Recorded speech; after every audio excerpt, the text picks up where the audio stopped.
Olwaleero Lutikko y'e Lubaga yeegasse ku Eklezia Katolika mu nsi yonna okukuza olunaku lw'omutukuvu Stefano ayogerwako mu kitabo ekitukuvu ng'omusajja omujulizi eyasookera ddala okuttibwa olw'okujulira Kristo ng'omulokozi we.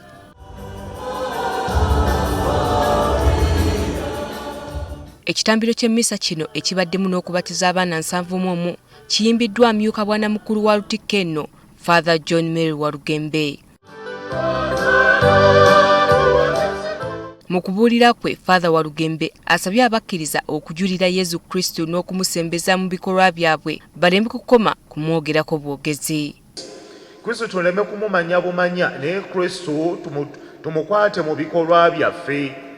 Era abasabye okunywerera ku mazima baleme kuwuddisibwa bintu bya nsi ne bawunzika nga bakoze ebyesisiwaza. Bwe tunuulira emirundi emeka constitution gyekyuka lwansimbi kubanga tuva ku mazima. Kasaba tuwa omugaati mukamwa mazima ne tugavaako. Mirundi emeka gye tutiisibwa amazima ne tugavaako. Naye Stephen yanywera nga bagenda mukuba mayinja nga agalaba bagakasuka naye nga anyweredde ku mazima ago ge yali alangirira. Father Walugembe era asinzidde wano n'asaba abazadde ababatiza abaana okufaayo ennyo okubakuliza mu ddiini kw'ossa n'okubayigiriza okuba abakozi baleme kukula nga bisassalala.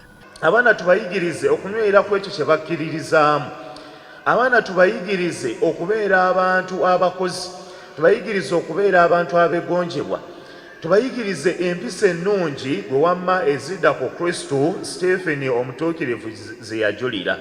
Ebigambo bye tubitutte bulungi tulabe ng'omwana waffe tumukuliza mu ddiini mu mpisa ezisaanidde ale n'okubeera ow'amazima.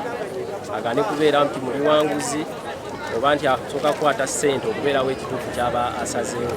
Wabula ayimirirenga ku magulu ge okwogera ng'ekyo ekituufu ekigwanidde mu kiseera kyonna n'obudde bwonna.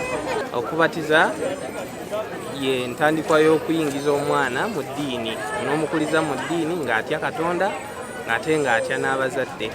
Dorothy Nagita, NTV ku ssaawa emu.